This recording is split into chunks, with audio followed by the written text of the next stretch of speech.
मगर एसीपी ने चौधरी फैज़ के बेटे की ज़मानत के साथ रास्ते बंद कर दिए। अब चौधरी इस गुस्से से एसीपी शामिर को उसके बाप के ज़िंदा रह जाने पर उसे फिर से धमकी मारने की धमकी दे रहा था। चौधरी, एक बार तूने मेरे बाप पर अटैक कर लिया, अब अगर दोबारा तुमने मेरी फैमिली की जानिब आंख उठाकर भी देखा तो तेरी नस्ल ख़त्म कर दूंगा। एसीपी ने चौधरी की पकड़ते हुए उसे खींचकर कुर्सी खड़ा कर दिया। एसीपी, तू पछताएगा उस दिन को जिस दिन तुमने चौधरी फैज़ के गिरबान पर हार्ड में क्या चीज़ों अभी तक तुझे पता ही नहीं। अपनी बेइज्जती पर चौधरी अपने वकील के साथ फनकारता हुआ पुलिस स्टेशन से निकलकर अपनी गाड़ी में बैठ गया था और जाते हुए शहादत अली उंगली खड़ी करते हुए एसीपी को धमकी देके कि वो बहुत जल्द उससे निपटेगा, जिसका एसीपी शामिर पर कोई भी असर नहीं हुआ। एसीपी शामिर इस तरह की धमकियाँ रोज़ फेस करता। चौधरी फैज़ से गुलामी होने के बाद अब एसीपी अपनी कुर्सी की पर सर लगाए हुए कुछ देर अपने दिमाग को रिलैक्स करने के लिए आंखें मूंदे हुए बैठा था।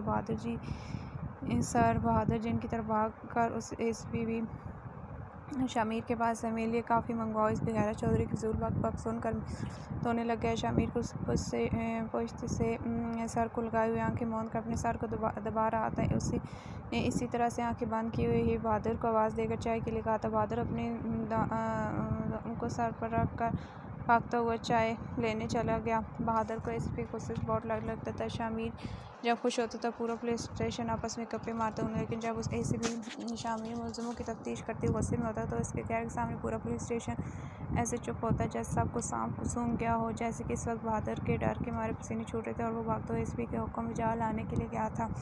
शामिर का दिमाग इस वक्त चौधरी ने काफ़ी गर्म कर दिया था। एक ठंडी सांस फिज़ा में छोड़ शामिर ने अपनी आँख खोल गर्म मोबाइल की स्क्रीन पर लगी हुई पिक्चर को देखकर उसके नाभि लब मुस्कुरा रहे थे। वो एक हाथ से मोबाइल पकड़कर अपने सामने की और दूसरे हाथ से अपने हाथ अपनी शहादत वाली उंगली को अपने होंठ पर रखकर बड़े दिलकश अंदाज से मुस्कुरा रहा था। वो काफ़ी देर तक पिक्चर को देखकर मुस्कुराता रहा और अपनी शहादत की उंगली से पिक्चर के ऊपर बड़ी मोहब्बत से लाइनें खींच रहा था। इसकी उंगली बार बार मीरा की पिक्चर पर इसके नाजुक लबों पर जाकर रुक रही थी। मीरा की ये पिक्चर उसने मीरा के रुख से दिन बनाई थी और इसी दिन उसने ये पिक्चर अपने फ़ोन की होम स्क्रीन सेट कर ली थी। मोबाइल की स्क्रीन देखते हुए जिस पर मीरा की तस्वीर शामिर को देख रहा था, वो मीरा की आवाज़ सुनते उसने मेरा का नंबर डायल किया था और शामिर की तवक्को मुताबिक मीरा ने पहली बेल पर फ़ोन उठाया था। अब तीसरी बार उसने मेरा का नंबर डायल किया था। बीवी पर कभी तो पहले बेल पर फ़ोन उठा लिया करो, मेरा फ़ोन उठाती। शामिर ने शिकायती अंदाज से कहा, नमाज़ पढ़ रही थी क्या? नमाज़ छोड़कर आपका फ़ोन उठा लेती। मेरहा ने कड़क आवाज़ में एसीपी साहब को जवाब दिया था। माशाल्लाह माशाल्लाह, तो मेरी बेगम नमाज़ पढ़ रही थी, ये तो बहुत अच्छी बात है। आपकी बेगम नहीं, मेरा नमाज़ पढ़ रही थी।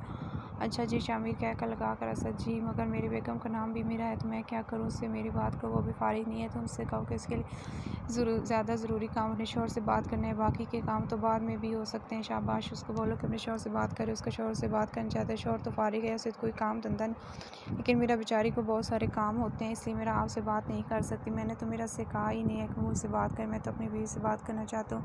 मुझे तंग नहीं करें, मुझे पढ़ाई करनी है, पर मुझे तो तुमसे बात करनी, पढ़ाई बाद में करना प्लीज़। मुझे पढ़ने का पढ़ाई नहीं करूँगी, भाई नाराज़ हो जाएंगे, और अगर बात नहीं करूँगी शौहर नाराज़ हो जाएगा, और शौहर को नाराज़ करने का मतलब है अपने रब को नाराज़ करना। मेरे ख्याल से आप तुम इतनी तो बेवकूफ़ नहीं हो कि अपने रब को नाराज़ करो। वैसे आपको पता है कि आप बातें बहुत अच्छी बना लेते हैं बीवी, और भी जैसे जो मैं बहुत अच्छा कर लेती हूँ। कभी तो मौका तो देख नवाज रहा था, मुझे तो बिल्कुल भी ऐसे लगता है आप कुछ अच्छा भी कर लेते हैं। मुझे तो लगता है आप सिर्फ अच्छी बातें बना लेते हैं और अच्छी तरह से लोगों का दिमाग खा लेते हैं और फजूल बैठकर गवर्नमेंट का पैसा खा लेते हैं। मेरा ने अपनी तरफ से भरपूर कोशिश की शामिर ने एक्टिव चीज़ें खानी। जब आप मेरे पास आ जाएंगी तो फिर मैं आपकी गवर्नमेंट पर रहम खाकर फजूल बैठकर आपकी गवर्नमेंट का पैसा खाना छोड़ दूँगा, फिर मैं आपको खाया करूँगा। आपको शामिर मीरा की उताई आवाज़ सुनना चाहता था, इसलिए वह जानबूझकर उससे तंग रहा ताकि मज़ीद उससे तंग आकर और बोले, और उसकी आवाज़ सुन सके। बेशरम वो आहिस्ता से बोल रही थी, मगर शामिर ने सुन लिया था। लगता है कि तुम मुझे इस लक़ब से बहुत जल्द नवाज रही हो। फिर से मैं फ़ोन बंद कर दूँ। वो शामिर की बेबाक बातों और ऐसे सार होते फ़ोन बंद करने। शामिर नहीं, अभी फ़ोन बंद नहीं कर सकती मेरा, लेकिन क्यों शामिर? क्योंकि मैं अभी अपनी बीवी से बात करना चाहता हूँ। मेरा सब फजूल बातें होती हैं, कोई काम की बात होती नहीं है आपके पास। शामिर, आप शौहर को फजूल बोल रही हैं, अंदाज़ा है आपको। उसका लहजा थोड़ा सख्त हुआ था। मेरा मैंने ऐसा तो नहीं कहा। वो थोड़े से सख्त लहजे एक घबरा गई थी। शामिर, तो फिर तुम्हारी बात का मतलब क्या था? मेरा कोई मतलब भी नहीं था। इसके बाद ऐसे जैसे अभी रो देगी अब तो मुझे इस बात का मतलब समझाओगी तो मैं फ़ोन बंद करूँगी। मेरा की रो देने वाली बात सुन शामिर को बहुत मज़ा में ऐसा कोई भी मतलब नहीं था। वो सच में रोती, तो उसके रोने की आवाज़ सुनकर शामिर को हंसी आ गई। शामिर उसे चुप करवाने के लिए बताने लगा था कि वो उससे नाराज़ नहीं, लेकिन इसकी पुलिस वाली शैतानी खोपड़ी में एक और बात है। तुम्हें पता है कि मैं तुमसे इस वक्त बहुत नाराज़ हूँ। अब चुप क्यों हो? पूछो कि मैं अपनी ख़त्म करूँगा और तुम्हें मेरी नाराज़गी ख़त्म ख़त्म करने के लिए क्या करना पड़ेगा शामिर? मेरा क्या फ़ोन पर आवाज़ ना आने पर खुद ही बहुत जी बताएँ कैसे आपकी नाराज़गी ख़त्म होगी? तो मुझसे मिलना पड़ेगा क्या? से क्या कहा था कि कुछ सेकंड की शामिर को अपने कान से फ़ोन थोड़ा दूर करना पड़ा था। मैंने ऐसी भी कोई डरावनी बात नहीं किया कि जिस पर तुमने इतनी ज़ोर से क्या कहा है। मेरे तो कान का पर्दा ही फटने वाला था मेरा। मैं आपसे नहीं मिल सकती शामिर। क्यों? बस नहीं मिल सकती तो नहीं मिल सकती शामिर। ना मिलने की वजह बतानी पड़ेगी। मेरा भाई मुझे जान से मार डालेंगे। क्यों मार डालेंगे मेरा? क्योंकि भाई को क्योंकि इस गैर आदमी से मिलना बिल्कुल पसंद नहीं है शामिर। बेवकूफ़ लड़की, मैं गैर आदमी नहीं हूँ। शौहर तुम्हारा और निकाह के बगैर गैर नहीं रहा बल्कि तुम्हारा महरम बन गया हूँ। शामिर को मेरा यूँ उसे गैर करना बहुत बुरा लगा था मगर मैं अपने भाई के ख़िलाफ़ जाकर आपसे बिल्कुल भी नहीं मिल सकती और वैसे भी मुझे आपसे मिलकर बहुत डर लगता है शामिर। तो ठीक है, फिर तैयार है ना मिलने के लिए? भाई के ख़िलाफ़ जाकर तुमसे मिलूँगा भी और जो तुम्हें मुझसे डर लगता है इसको भी सच करके दिखाऊँगा। मेरा ने जानबूझ कर खुद को मुसीबत की मुँह डाली थी। मेरा की बात है शामिर ज़िद पर उतरा था। इससे पहले कि मेरा कुछ कहे शामिर टक करके फ़ोन बंद कर मेरा आज काफ़ी अच्छा महसूस कर रही थी। उसकी तबीयत पहले से काफ़ी बेहतर थी। रुमान शाह की माँ ने मीरा की काफ़ी अच्छी देखभाल की थी जिसकी वजह से मीरा 2 दिन में माशाल्लाह ठीक हो गई। माँ ने दवाइयों से लेकर डाइट तक मीरा की हर चीज़ का खुद ख्याल रखा था और इस दौरान रुमान शाह को मीरा पर ज़्यादा कहर बरसाने का भी मौका नहीं मिला था क्योंकि ज़्यादातर रुमान शाह की माँ के कमरे में मौजूद होती थी। आज 2 दिन के बाद रुमान शाह को ऑफिस जाने की उसकी माँ की तरफ से इजाज़त मिली थी। वो मीरा से पहले उठ गया था और इस वक्त वो वाशरूम में शावर ले रहा था। मीरा उठी तो वाशरूम से गिरते हुए शावर की आवाज़ से समझ गई थी कि नवाब साहब इस वक्त वाशरूम में मौजूद हैं। अभी वो बेड ग्राउंड से टेक लगा कर बैठी थी कि रुमान शाह बिना शर्ट के टॉवल से अपना सर पहुँचते वाशरूम से बाहर। रुमान शाह ने मीरा को बैठा हुआ नहीं देखा था क्योंकि अपने सर के बाल खुश्क कर मगर मीरा ने उसके सर्दी जिस्म देखते हुए अपनी आंखों पर जल्दी से हाथ रख लिया था। जीन्स की पैंट पहने हुए शर्ट के उसका मर्दाना जिसम बहुत टेंशन ला रहा था। जिसम से कसरत करके बने हुए डोले तो क्या ठा रहे थे। चौड़ी छाती उसकी मजबूत मर्दाना शख्सियत पर बहुत जच रही थी। परफेक्ट वेस्ट और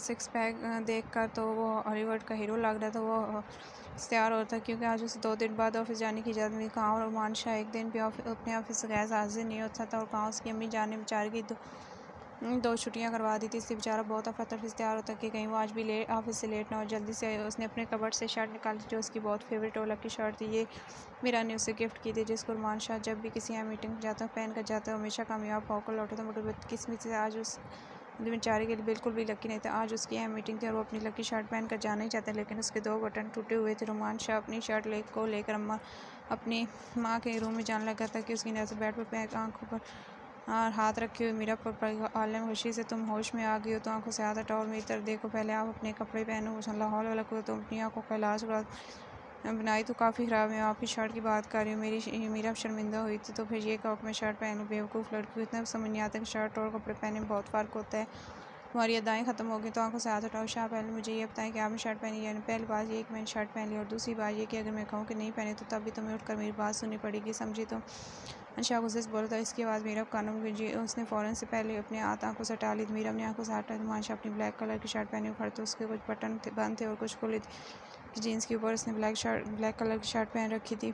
ब्लैक कलर में उसका रंग चौदहवीं के चांद की मानंद खिल रहा था। जालिम का निखरन का चेहरा मीरब के दिल पर कहर ढा रहा। रुमान शाह पर नजर पड़ती। मीरब के दिल ने एक भी मिस की थी। रुमान शाह सुनो। मीरब जी। रुमान शाह पास आओ। मीरब क्यों? रुमान शाह तुम्हारी शक्ल देखकर अपना दिन ख़राब करना है इसलिए सुबह सुबह तुम्हारी मनहूस शक्ल देखनी पड़ा। मीरब के क्यों कहने पर रुमान शाह कब आ रहा आई तो रुमान शाह बहरी हो क्या? मैंने कहा कि मेरे पास आओ।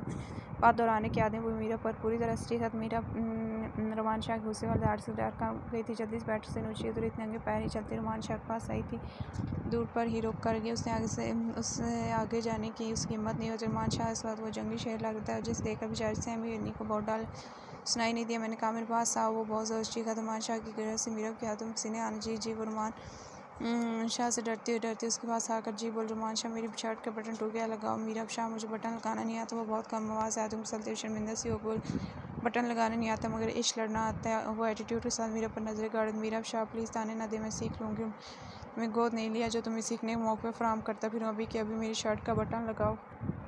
रुमान शाह ने मीरब को बाजू से पकड़ कर अपनी तरफ खींचा जिससे मीरब अपना तवाज़ुन बरकरार नहीं सके और आकर सीधे रुमान शाह के सीने से टकराई थी। शाह मेरा हाथ छोड़ दे, मुझे दर्द। तो रुमान शाह ने अपने हाथ से उस जगह ज़ोर से पकड़ा था जहाँ से उसने अपनी कलाई को काट कर खुदकुशी करने की कोशिश की थी। दर्द से मीरब की आंखों से आंसू निकल आए थे। नहीं, दर्द से थोड़ा और तड़पो, तुम्हारे तड़पने से मुझे बहुत सुकून मिलता है। उसने अपनी गिरफ्त ढीली नहीं की थी। मीरब अपने दूसरे हाथ रुमान शाह का अपनी क्लास अटेंड बेजर कोशिश करते हुए अपने चेहरे से करीब किए हुए उसके चेहरे पर दर्द के साथ देख कर मुस्कुराते हुए रो रुमान शाह, जब तुम इस तरह से तड़पती हो मेरे दिल को बहुत सुकून मिलता और शायद मिलता तो मेरे के दिल को बहुत खुशी होती है। रुमान शाह, तो फिर ये खुशी अपने चेहरे पर दिखाओ, ये रोना किस लिए है? मुझे खुश होकर दिखाओ, क्योंकि इस वक्त मेरे दिल को बहुत सुकून मिल रहा है। मैं तुम्हें इस तरह तड़पा मेरे अब रोते रोते पागल तरह हंसने लगी, जैसे ऐसे किसी ने बहुत फनी जोक्स हैं। शाह, आपको क्या लगता है कि इस तरह करके आप ख़त्म कर लेंगे? इस तरह जुल्म करके तो आप मेरी मोहब्बत को और भी ज़्यादा तड़पा कर कुंदन बना रहे हैं। शट अप, मेरा सुबह सुबह तुम्हारी डायलॉग सुनने का कोई मूड नहीं है। इसने मीरा को ज़ोर से बेड पर धक्का दिया था। मीरा की लाई पर लगी हुई पट्टी रुमान शाह के हाथ की पकड़ से खून से गीली हुई थी। वो उसे रोता हुआ छोड़कर दूसरी शर्ट पहन रहा था। क्यों रो रही हो? क्यों रो रही है मेरी जान? बहुत इश्क है मुझसे, तो अभी मैंने इश्क का दूसरा डोज दिया, तो क्यों इस तरह से सक रही हो? अपने दांतों पीसते हुए अपना एक पाँव बेड पर रखकर एक हाथ उसके जबड़े को जोर से पकड़े बोल रहा था, पहला डोज दिया तो तुम बेहोश हो गई, दूसरा डोज दिया तो सक रो रही। वेरी इंटरेस्टिंग, अब रात को तीसरा डोज दूंगा और देखते हूँ इस एक्सपेरिमेंट से क्या होता है। गर्ना घुमाते हुए सोचते से रूम से बाहर रुमान शाह जिस मीटिंग के लिए आया था, उसकी ज़िंदगी से सबसे बड़ी मीटिंग और डील थी। ये सिर्फ रुमान शाह के लिए एक डील या मीटिंग नहीं थी, ये वो ख्वाब था जुम आँखों ने देखा था। रुमान शाह वो करने जा रहा जिसके लिए उसने इतने सालों में दिन रात मेहनत किया। रुमान शाह आज इस मुकाम पहुंचा जिसका उसने बचपन में ऐद किया था। ज़ख्मों पर रुमान शाह मरहम लगाना था, वो ज़ख्म जो उसके अपनों ने ही दिए थे। रुमान शाह के बंद किए हुए लेटा अपने माजी की यादों में जाकर कुछ दफना हुए वर्क पलट कर पढ़ने लगा था। ये रुमान शाह की ज़िंदगी तो वो तल हकीकत से भरी वर्क थी जिनको पढ़कर रुमान शाह की रूह तक ज़ख्मी हो जाती थी। आज रोमियो अपनी माँ और छोटी बहन के साथ जब कराची पहुंचा तो वहाँ पर जो उसकी माँ की सहेली थी, लोग उनके घर में राइश पे थे। उनके दो ही बच्चे थे, एक बेटा और एक बेटी। उनके बेटी की उम्र लगभग रोमियो जितनी थी और दोनों हम एज थे, और बेटी की उम्र तकरीबन रोमियो से कोई 2 साल कम थी। हफ्ता 10 दिन तो उन लोगों का मकसद काफ़ी अच्छा रहा था, मगर उस बार रोमियो की माँ की सहेली जिसका नाम सलमा बेगम, उसके असली रंग नजर आ रही है। सीमा, तुम सारा दिन फारिग रहकर बोर हो जाती हो, तुम घर का कुछ लेकर करो। सलमा रोमियो की माँ से कोड वर्ड में ये कह रही थी कि अब उसे घर के काम में हाथ बढ़ाना चाहिए।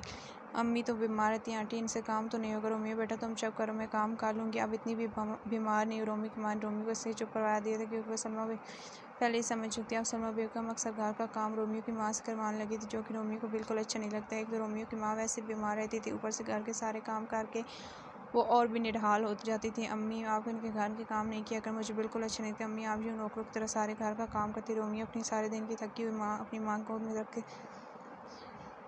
रखे हुए तो बड़ी मोहब्बत से अपनी माँ का आँचल में रोमियो बेटा घर के काम करने से इंसान होकर थोड़ा बन जाता है। अब हम लोग यहाँ रहते तो मैं भी घर वालों की तरह काम करना चाहिए। रोमियो की माँ रोमियो के ज़हन में सलमा के लिए किसी भी तरह का फतूर नहीं बनना चाहती थी। अम्मी, शायद आपको समझ नहीं आती, आप समझना ही नहीं चाहती। सलमा आंटी आपसे घर के लोगों की पूरी तरह काम करवाती, मैं बच्चा नहीं जो मुझे समझ में नहीं आती। रोमियो गुस्से से अपनी माँ की गोद में से सर उठाकर बैठ गया था। रोमियो बेटा, अगर ऐसा है भी तो हमारे पास कोई और हल है। छुपाने के लिए हमें छत मिली हुई है, तो अगर बदले में मैं घर काम कर देती तो इसमें क्या गलत है? अम्मी, आप ये कहकर मुझे चुप करवा देती। बस एक बार मेरे एग्ज़ाम होने देने, इसके बाद मैं किराए पर घर ले लूँगा और आप लोगों को वहाँ पर शिफ्ट हो जाऊँगा। मगर रोमियो बेटा, घर का खर्चा कहाँ से चलेगा? मैं कहीं पार्ट टाइम जॉब कर लूँगी। रोमियो गैरतमंद बेटा था जो अपनी माँ और बहन को ज़िंदगी देने के लिए कुछ भी करने के लिए तैयार। रोमियो की उम्र के लड़के अपनी आवारगर्दी में मसरूफ़ है, मगर रोमियो बिल्कुल अपनी उम्र के बरअक्स था। वक्त ही कल उन्हें रोमियो से उसका बचपन तक छीन लेता। ठीक है, एग्ज़ाम उसके बाद सोचते हैं क्या करना है। रोमियो की माँ ने एक ठंडी सांस भरते हुए कहा। रोमियो, आज कल से वापस थोड़ी बहुत जल्दी आ गया था। आज बाहर बरसात देने तो सूरज पूरे अरूज पर अपनी आग बरस। रोमियो सीधे अपनी माँ को ढूंढते किचन की तरफ आ गया, जहाँ पर उसकी माँ बर्तनों का ढेर सिंक में रखी धो रही थी। किचन में इतनी गर्मी थी, खड़े हुए इंसान का सांस रुक जाए। किचन में रखे चारों चूल्हों पर पकने वाले लिए अलग अलग तरह के खाने रखे हुए, जिनकी उठती हुई भाप से किचन इस गर्मी में खड़ी हुई रोमियो की माँ पसीने से भीगी हुई बार बार अपने माथे से पसीना साफ, मगर फिर वो शुक्रगुजार औरत मुँह से उफ तक नहीं कर रही थी और अपने ध्यान में खड़ी बर्तन धो रही थी। जब रोमियो अपनी माँ की हालत देखकर बेख्तियार रोमियो की आंखों में पानी भर आया था। रोमियो की माँ ने पास खड़े हुए रोमियो की तरफ आंखें उठाकर बड़ी मोहब्बत से, आ गया मेरे बेटा, हाथ चूमकर सर पे आज तुम किचन में क्यों आए? यहाँ पर बहुत गर्मी है, कमरे में जाओ, मैं तुम्हारे लिए पानी लेकर आती हूँ। सदके जाएं इस माँ की मोहब्बत पर जो खुद किचन में गर्मी में खड़े हुए बर्तन धो रही थी। अगर उसे अपने बेटे का एक सेकंड भी गर्मी में खड़ा होना गवारा नहीं था। रोमियो इस वक्त अपनी माँ से कुछ भी नहीं कहना चाहता था, क्योंकि ना ही रोमियो अपने आंसू अपनी माँ को दिखाकर अपनी दिल आज़ारी करना चाहिए। इसे चुपचाप किचन से निकल कर मेरी तरफ चल पड़ा। रोमियो जब घर में पहुँचा तो सामने मंजर देखकर रोमियो की दिमाग की नसें गुस्से से पड़ने सामने सो बैठा सलमा का बेटा जो रोमियो का हम उम्र था, वो रोमियो की बहन को रास्ता कर रहा था। रोमियो की बहन उसे छोटी थी, इस वक्त उसकी उम्र 7 साल थी। सलमा का बेटा रोमियो की बहन को रास्ता कर दो, वो 7 साल की मासूम छोटी सी बच्ची से क्या लेकर रो रही थी। रोमियो चील की तरह उड़ता हुआ उसकी तरफ रोमियो जाकर उसकी गिरबान से पकड़ उसे ज़मीन पर पटक दिया था। घटिया इंसान, तुझ शर्म नहीं आई एक मासूम बच्ची के साथ इस तरह की हरकत करती हुई? रोमियो सलमा के बेटे को गिरबान से पकड़ कर के बाद अब उसके सीने पर बैठा उसका गला दबा रहा था। घर में रोमियो की चीख पुकार वाली आवाज़ सुनकर सलमा बेगम रोमियो की माँ भाग कमरे की तरफ आई तो सामने रोमियो हुए इसके ऊपर चढ़कर उसका गला दबा। सलमा अपने बेटे का ये हाल देखकर चीखते हुए पास आती और रोमियो को अपने हाथ से खींचकर पीछे कहने, कमीनी छोड़ मेरे बेटे को, तुम लोग घर रखने का ये सिला दिया है तुम लोगों ने, मेरी अच्छाई के बदले तुम मेरे बेटे की जान लेने पर तुले हो। सीमा तुम खड़ी हुई क्या देख रही हो? रोको अपने इस पागल बेटे को। रोमियो सलमा के बेटे गला छोड़ने के लिए तैयार नहीं था। खूनखोर तक वो इस वक्त इतनी गुस्से में था का दुआ जिसकी जान लेकर ही छोड़े। इसलिए सलमा रोमियो की माँ को उससे देखते हुए कह रही थी कि अपने बेटे को बोलो मेरे बेटे को छोड़ दे। रोमियो छोड़ो इसको, क्या पागल हो गए? रोमियो छोड़ो इसकी माँ। रोमियो को खींचकर सलमा के बेटे को उससे रोमियो ने उसके बेटे को नहीं छोड़ा तो रोमियो की माँ ने गुस्से से रोमियो के मुँह पर एक जोरदार थप्पड़ मारा। रोमियो ने सलमा के बेटे की गर्दन पर अपनी ग्रेप ढीली करते हुए उसे छोड़कर अपनी माँ की तरफ देखा था। रोमियो की आंखें गुस्से से लाल उठती। रोमियो की आंखें इस वक्त सलमा गुस्सा, अम्मी आपको पता है कि इस घटिया इंसान ने क्या किया? रोमियो अपनी माँ की तरफ देखकर चीखता हुआ बोल रहा था, मुझे बताओ क्या किया मेरे बेटे ने जो तुम जानवरों की तरह बेटे में बढ़कर रोमियो की गिरबान से पकड़ दिया। आपके इस घटिया बेटे ने मेरी बहन के साथ बदतमीजी करने की कोशिश की। रोमियो चिल्लाया था, अपनी बकवास बांध कर, मेरे बेटा ऐसा कभी नहीं कहा। सलमा ने अपना हाथ रोमियो मैंने उठाया। खबरदार जो मुझ पर हाथ उठाने की कोशिश भी की तो अगर यही हाथ अपने बेटे की तरबियत के लिए उठाया होता तो आज इस आपका ये घटिया बेटा इतनी घटिया हरकत नहीं करता। रोमियो ने सलमा का हाथ अपने हाथ से पकड़ थप्पड़ मारने से रोक लिया था।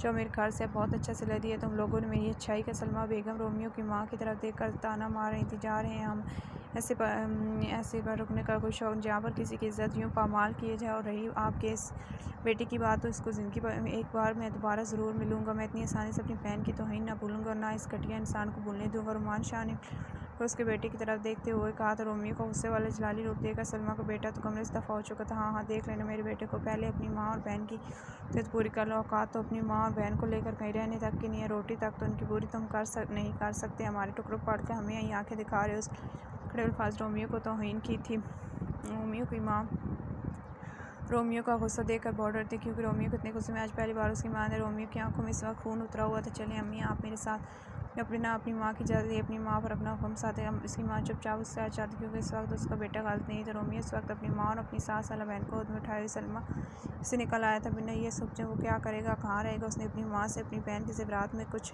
और जेवर मांगे। रोमियो उसमें सिर्फ एक नेकलेस उठाया और अपनी माँ और बहन को साथ लिए जाकर उसे बाजार में से नेकलेस खालिस सोने की अच्छी खासी कीमत मिल गई थी। वैसे उसे रोमियो ने रेंट पर एक घर लिया जो एक कमरे पर मुश्तमिल था। इसमें छोटा सा किचन और वाशरूम था। ज़िंदगी गुजारने के लिए फ़िलहाल काफ़ी था। इस घर के अंदर इसने अपनी माँ और बहन को बाहिफाज़त छोड़ा और उनके लिए खाने का इंतज़ाम करना चाहिए। इसके बाद रोमियो ने बहुत कड़ा वक्त गुजारा। मुझे जॉब ढूंढने की बहुत कोशिश की मगर रोमियो की तालीम इस वक्त काफ़ी कम थी। वो इस सेकेंड ईयर का स्टूडेंट था तो इसलिए कोई भी अच्छी जॉब नहीं उसे नहीं, मगर इस वक्त उसे अपनी माँ और बहन का ख़र्चा उठाने के लिए कुछ ना कुछ करने की बहुत ज़रूरत थी क्योंकि उसे अपनी माँ और बहन को एक बाइज़्ज़त ज़िंदगी देनी। सलमा घर से निकलते रोमियो ने ऐद कर ली वो अपनी मामले में किसी पर भी भरोसा नहीं करेगा।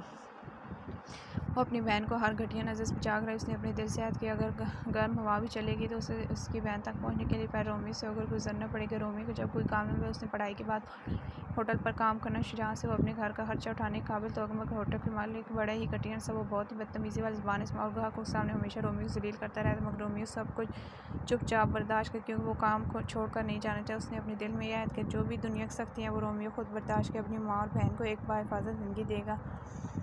अपनी पढ़ाई पूरी करने के बाद रोमियो ने अपनी माँ से बाकी के ज़रात भी ले लिए और उनसे ज़रात बेचकर अपना एक छोटा सा कारोबार शुरू किया जिसको रोमियो ने अपनी मेहनत और रात चुगना बना ली थी। रोमियो ने अपनी रातों की नींदें हराम कर ली थी। ना रोमियो को दिन में सुकून था और ना रातों को आराम। सारी रात जाकर रोमियो अपने प्रोजेक्ट तैयार करता था और मुख्तलिफ फैक्ट्रीज़ और कारखानों से आर्डर लेकर अपनी एक छोटे से कारखाने में कपड़ा तैयार करवाया करता। शुरू में ये काम बहुत ही कम कीमत पर करता था जिसकी वजह से उसे ऑर्डर बहुत आसानी से मिल जाएगा लेकिन उसकी मेहनत और मेयारी काम की वजह से आहिस्ता उसके काम की डिमांड बढ़ना शुरू हो गई। रोमियो आराम करके अपने ऑर्डर्स टाइम पर दिया करता इसलिए लोग उससे काम करवाने में इंटरेस्टेड होने लगे। रोमियो ने दिन रात इतनी मेहनत की कि कल का रोमियो आज का रुमान शाह बन चुका था। उसने इसकी उन ऊंचाइयों पर था जहाँ पर जाने के लोग पूरी ज़िंदगी लगा दें मगर फिर भी वो पहुँच नहीं पाए। मगर रुमान शाह ने इन बुलंदियों को बहुत छोटी उम्र में ही अबूर कर लिया था।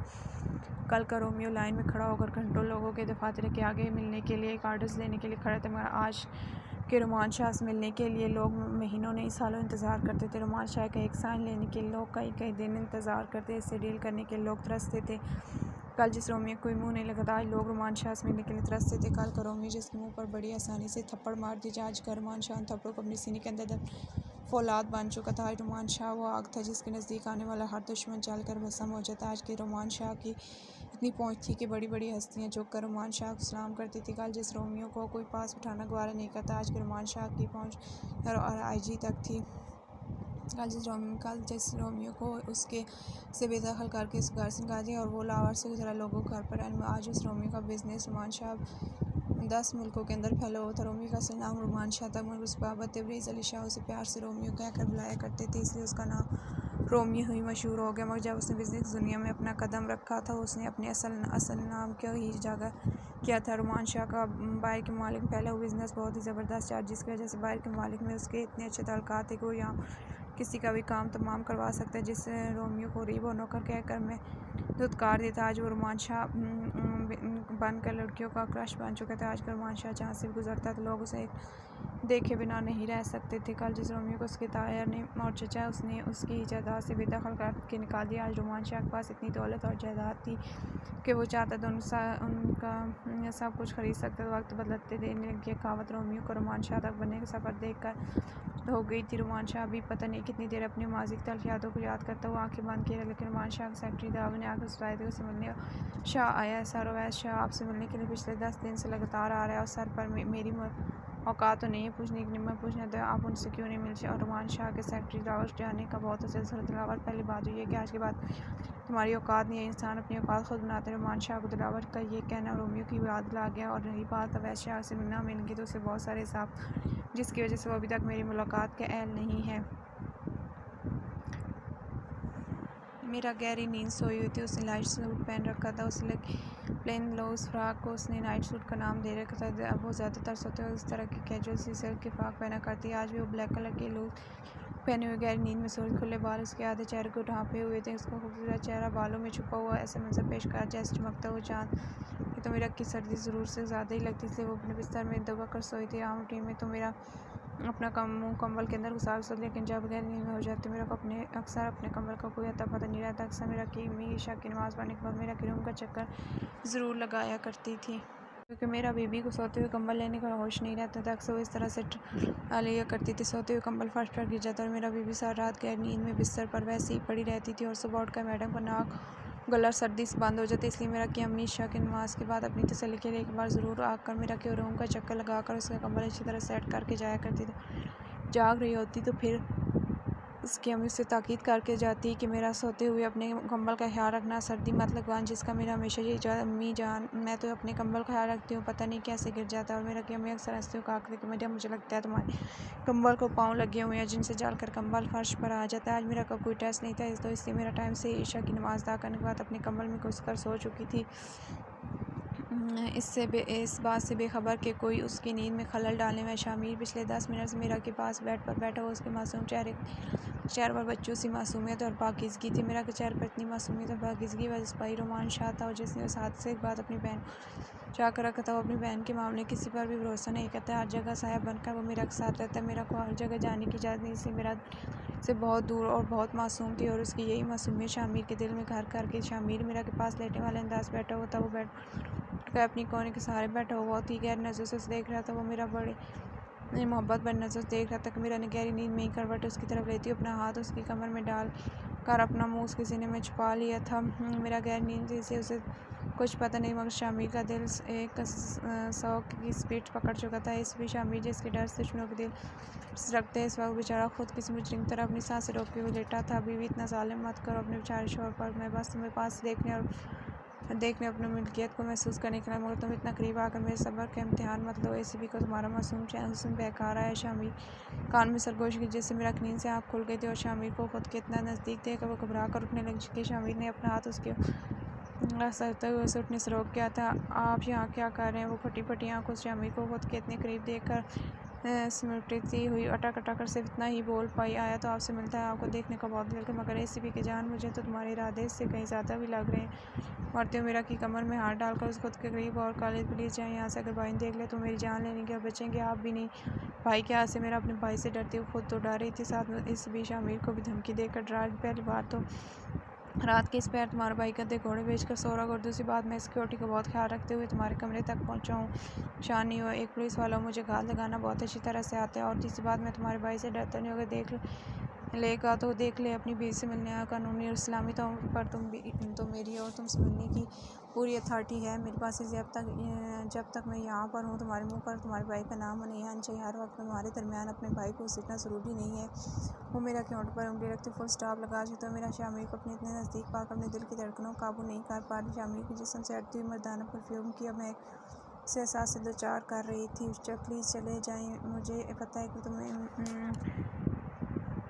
तुम्हारे भाई से बहुत लगता है। मैं कहा है ना कि अपने भाई का नाम इस वक्त मेरे सामने नहीं लेना। शामिर मेरा की बात काटते हुए, मैं इस भाई की बात नहीं कर रही। बहुत लाले को बच्चों की तरह कांपते होठों के साथ आंसू बहाने शुरू हो चुकी थी। तुम्हें मुझसे डर क्यों लग रहा है? मैं कुछ हूँ। शामिर मुस्कुराते अपने हाथ उसके चेहरा उसके बहुत करीब करके कहा था। शामिर चेहरा नज़दीक आते हुए देखकर मीरा ने अपनी आंखें जल्दी से बंद कर शामिर के नाबिला मुस्कुराते, माई ब्यूटीफुल वाइफ थोड़ी देर के अपनी आंखें खोल कर मेरी तरफ देखें। तुम्हारा शौहर इतनी दूर से सिर्फ तुम्हारा दीदार करने के लिए आया, मत कर इतना गुरूर। सूरत पे है हसीना, तेरी सूरत पे नहीं, हम तो तेरी सादगी पे मरते हैं। शामिर हल्का सा मुस्कुराई थी। शामिर हंस क्यों रही हो? मैं कुछ नहीं, वो शर्माती हुई अपना मुँह दूसरी तरफ कर ली। शामिर पहले बताओ क्यों हंस रही थी? शामिर ने अपना हाथ मेरा गाल के मुँह का रुख अपनी तरफ मेरा। आप सॉन्ग गुनगुनाए थे इसलिए? शामिर क्यों? मेरी आवाज़ अच्छी नहीं है? मेरा अच्छी है तो फिर क्यों हंसी थी? मेरा पुलिस वाला गाना गा रहा था इसलिए मुझे हंसी आ गई। शामिर गाना नहीं गा सकता मेरा, मुझे क्या पता, मैं कौन सा कभी पुलिस वालों से मिली हूँ, मगर मैंने मूवीज़ में देखा है पुलिस वाले बहुत अकड़ू और सड़ू होते हैं। यदि शामिर आप तो मूवीज़ में नकली पुलिस वालों को देखना छोड़ो, अपने असली पुलिस वाले के बारे में राय कायम करो कि तुम्हारा असली पुलिस वाला कैसा है। वो मेरा की बातों से शौक होता हुआ पूछ रहा था। मेरा मुझे नहीं पता, आप जाएँ यहाँ से। मेरा शामिर की नज़र और उसकी गुर्बत से घबरा कर उसके सीने पर हाथ रखते उसको पीछे कर दी। ये सोच बना कि उसकी नन्ही जान एक कट्टे पुलिस वाले को पीछे नहीं धकेल सकती। कितने बड़े सांड हैं आप। मेरा के पूरे ज़ोर तक कहने पर शामिर अपनी जगह से हाफ इंच भी पीछे नहीं हुआ तो मेरा को गुस्सा आ गया। शामिर हाँ वो खिलखिला कर क्या लगा कर हंसा था। इसवी की जान इस सांड को, हाँ तो अब आपकी नाजुक जान पूरी ज़िंदगी झेलने मेरी जान, तुम तो अभी बुरा गई हो। मेरा मैं क्यों झेलूँगी आपको? शामिर तुम भी मेरी बीवी हो इसलिए मैं आपकी कोई बीवी नहीं हो। अपने मुँह की साबित बिगाड़ती हुई बोले। शामिर ये मत बोलना कि तुम मेरी बीवी नहीं हो, वरना क्या करेंगे आप? मेरा शामिर की बात को बीच में काटते हुए कमरे में वो अपने हाथ पाँव मारती। शामिर ने उसके चेहरे पर जोकर सीने से होंठों को अपनी कैद में ले ली था। वो मेरा के लबों को अपने लबों कैद में लिए वैसा से रोके हुए था। मेरा से अचानक कोई आवाज़ से एक तो बहुत घबरा, दूसरा सांस नहीं आ रही जिस वजह से वो हाथ पाँव मारे थे। मगर इस बीच साहब अपनी बीवी के साथ पहले किसी को इस तरह से अधूरा नहीं छोड़ना चाहते, इसलिए वो अपने मन की बात जाकर ही पीछे हटे थे। तो बिजी थी मेरा अपनी अकड़ी हुई सांसों से तेज़ हुई धड़कनों को कंट्रोल करने की बेकार कोशिश करते हुए बोले। शामिर मिर्जा जाने इसको कैसे कहते हैं? बदतमीज़ी नहीं लगता है? तुमने पढ़ाई अच्छी तरह से नहीं की है? कोई बात नहीं, जब उससे धोकर तो मेरे पास आओगी तो मैं तुम्हें अच्छी तरह से बदतमीज़ी और इसमें फ़र्क समझा दूँगा। वो शरारती अंदाज से हंस रहा था। मेरा आप बहुत गंदे हैं, किसको करना कोई गंदी बात है? बेवकूफ़ लड़की बीवी हो तो मेरी और किस करने की अथॉरिटी है मेरे पास? मेरी सांस बंद हो रही थी, बच्चे की तरह होंठ निकाल कर रो रही थी। मेरा बच्चा मेरी इतनी सी किसी से आपकी सांस बंद होने की तो रुखसती के बाद जब मैं अपने सारे हक वसूल करूँ तो फिर तो तुम्हें वेंटिलेटर पर डालना पड़ जाएगा। वो मेरा की हालत और अकड़ी सांस को देखकर हंस रहा था। हंसे नहीं और जाए यहाँ से। अम्मी रात में एक दो बार मेरे रूम में ज़रूर आती हैं और अगर उन्हें मुझे यहाँ देख लिया तो मुझे बहुत डांटेंगी। हम अब तुमने अम्मी की डांट का कहा है तो अब मुझे डरना चाहिए, क्योंकि सिर्फ तुम्हारी नहीं मेरी भी अम्मी है। ठीक है जा रहा हूँ, मगर जल्दी जल्दी अपनी पढ़ाई ख़त्म करो, मुझसे अपनी इस खूबसूरत बीवी से दूर नहीं रहा जाता। मुझे तुम बहुत जल्दी मेरे इतनी ही करीब चाहिए। वो मेरा की कमर में हाथ डालकर उस झटके से अपने करीब करती हुई एक बार फिर से उसकी दिल की धड़कनों को भी तरतीब कर गया था और जाती हुई नीचे जो कर एक बार फिर उसके लोग हर जोर की किस लेते हुए आँख मारते हुए पीछे हटा तो मेरा ने गुस्से से तकिया उस तरफ फेंका जिसको एसीपी साहब ने बड़ी महारत से कैच करके फेंका था। I love you my beautiful wife, वो ऐसा कहते हुए ज़्यादा दोनों हाथ अपने मुंह पर रखकर मेरा को फ्लाइंग किस देख कर आँख मारते हुए खिड़की से बंदरों की तरह उतरता हुआ नीचे चला गया था। पुलिस वाला था, उसके लिए काम मुश्किल नहीं था। मुझे उतर कर खिड़की के पास आई, खिड़की से नीचे आँखा देखने के वो चला गया। यानी खिड़की से तक सेन में खड़ा हुआ था। जैसे मेरा ने खिड़की से आँखा इनकी देते हुए मेरा को बाय बाय कहा था। मेरा ने हाथ के इशारे से जाने के लिए कहा, कितना बेशरम और नटारा है, खुद तो मरेगा मुझे भी ये हाथों से मरवाएगा। मेरा अपने मुंह बड़बड़ाते हुए अपनी खिड़की का पर्दा सेट कर वापस बेड पर आग बढ़े, मगर उसका दिल अभी भी 100 की स्पीड से धड़क रहा। मेरा बेटा, मैं ज़रा साथ वाले पड़ोसन की तीमारदारी के लिए जा रही हूँ। मेरा कि वहाँ मैं आकर उसको जी अम्मी ठीक है। मेरे सब पर राती बाती मार कर बैठी, अपना टेस्ट याद करती मेरा मुझे आने में थोड़ी देर हो जाएगी, तो इसलिए परेशान मत होना। और जब मीरा उठे तो उसे फ़िलहाल तो तुम्हारे भाई साहब अभी तक अपने रूम से बाहर नहीं आए, वरना मैं उसका नाश्ता ज़क्के से बनवा कर जाती। अब उठेगा तो मुझे घर पर ना पाकर घर को सर पड़ा। मगर बेटा मेरा जाना जो है, तुम्हें तो पता है पूरे मोहल्ले में एक वही तो है जो मेरी बहुत अच्छी मैं कोई दोस्त बनाती नहीं हूँ, क्योंकि उसे लगता है कि सारी दुनिया फ्रॉड है और सब लोग हमें गलत नज़रों से ही देखते हैं। आंटी पर उसने कैसे यकीन कर लिया था। कुलसुम वही पर जिसका रुमान शाह की माँ आज पता करने जाए तो वो काफ़ी नेक खातून पहले नज़र में ही वो रुमान शाह के, इसलिए जब वो लोग इस सोसाइटी में आए थे ले दे कर रुमान शाह की माँ की एक ही दोस्त और बहन और सैलरी मेरा कुलसुम आंटी की तबीयत बहुत ख़राब हो सकता है, मुझे उसके साथ हॉस्पिटल जाना पड़े, तो अगर तुम्हारा भाई उठ जाए तो उसका नाश्ता भी ज़किया से कह कर रेडी करवा देना। ज़किया उनके घर की मुलाजमा का नाम था जो किचन का काम था। अपनी माँ की सारी बात सुनकर मेरा नाम लाते हुए जी अम्मी जान कहा था। रुमान शाह नाक वाशरूम से बाहर तो गीला टावल सोई मीरा के मुँह के ऊपर फेंक दिया था। मीरा बेचारी गीला बुराक रहा अल्लाह जी कहती हुए बेड पर उठकर बैठ गई थी। गुड मॉर्निंग महारानी साहबा, गुस्ताखी माफ, मैंने आपकी नींद में खलल डाल दिया। दोनों हाथ सीनों पर बांधे हुए मीरा के सामने खड़ा था। आज उसने स्पेशल तौर पर छुट्टी की थी। सिर्फ मीरा को टार्चर करने के बाद वो मीरा को सुबह की पहले डोज दे रहा था। मीरा शाह सोए हुए इंसान को किस तरह से जगाता है। रुमान शाह, गुस्ताखी माफ महारानी जी, आप हुक्म कीजिए कि आपको किस तरह से उठना पसंद है। आप अदना गुलाम आपको इसी तरह से उठाया करेगा। मीरा शाह, क्या आप रात को तैयारी करके सोते हैं कि सुबह उठती है आप मुझ पर इस तरह से तंज करना शुरू कर दें? रुमान शाह, नहीं, तुम्हारी शक्ल ही ऐसी है कि सुबह उठते ही नए नए आइडियाज़ मेरे दिमाग में आना शुरू हो जाते हैं। और अब तुम ये इंस्पेक्टर बनकर मुझे सवाल करना बंद करो। 1 मिनट से पहले अपनी ये शक्ल धोकर आओ और मुझे नाश्ता बना कर दो। शाह, मुझे नाश्ता बनाना नहीं आता, मैं बहुत जल्द अम्मी जी से सीख लूँगी और फिर आपको बना दिया करूँगी। मेरा बेचारी तंज के डर से पहले स्वाई तो ये कि मैं बना बनाया हूँ, मुझे बनाने की ज़रूरत नहीं है, तुम्हें नाश्ता बना कर मुझे देना। और दूसरी बात ये कि फोड़ लड़की तुम्हें कोई काम आता भी है या हर काम में शाह मुझे ये करना नहीं आता, शाह मुझे वो करना नहीं आता। कभी अपनी ज़ुबान से ये भी फूट लिया करो कि तुम्हें कुछ करना आता भी। और मुझे फ़िलहाल मुझे तुम्हारी कोई बकवास नहीं सुनी। 1 मिनट से पहले किचन जाओ, मेरे लिए नाश्ता बना कर ले आओ। लेकिन शाह, अभी तो मेरे हाथों में बहुत दर्द हो, कल आपके दबाने से मेरे हाथ का ज़ख्म फिर से ताज़ा हो गया है। मीरा अपने नज़र झुकाए मुजरिम की तरह खड़ी हुई बोल रही थी। और तो एक काम करो, रात को कमरे में छोड़ कर चले जाओ, मगर नाश्ता तो फिर भी बनाने पड़े। शाह, अगर हाथ कमरे में छोड़ कर जाऊँगी तो नाश्ता कैसे बनाऊँ? मेरा बेचारी डर से इतनी घबराई थी कि उसे ये समझ नहीं आया कि भला बंदा हाथ छोड़कर नाश्ता कैसे बनाता है। उसने जुमले पर गौर नहीं किया। जैसे दिमाग तुम अपने मायके में छोड़कर वहाँ खा रही हो, इस तरह हाथ कमरे में छोड़कर जाकर नाश्ता बनाओ। मीरा को नाश्ते नामा कुछ भी नहीं बनाना आता, मगर फिर भी रुमान शाह का हुक्म था तो मीरा पर फ़र्ज था। महारानी साहब वाशरूम से तशरीफ़ आए, ले आइए, आप के लिए स्पेशल बग्गी भिजवाने पड़े जो महारानी साहब को वाशरूम से किचन का अजीम सफ़र करवाएगी। मीरा वाशरूम में टूथब्रश कर दी, मगर रुमान शाह की तानों वाली आवाज़ के कारण गुलजी शाह बस ब्रश करके आ रही, जिसमें मीरा की आँख सुबह आँखने खुलती थी। उसकी माँ उसकी मेहनतें करके इस बस आज उस मीरा को इस बार गीले तौलिए नहीं खींचे और माँ की मोहब्बत भरी शख्ता ने सुनकर मीरा की हसीन सुबह की शुरुआत हुई। महारानी जी, मैं डाइनिंग टेबल जा रहा हूँ, आप ज़रा अपनी बग्गी पर बैठ कर जल्दी से तशरीफ़ ले आएगा। रुमान शाह रूम से जाते जाते भी मीरा को ताना देकर चला गया था। मीरा ने नफ़ी में सर लाते हुए ये सोच के कि आखिर उसने ऐसी क्या गलती की थी कर दी जो शाह रोज़ ही उठकर उस पर तानों की बरसात शुरू कर देते हैं।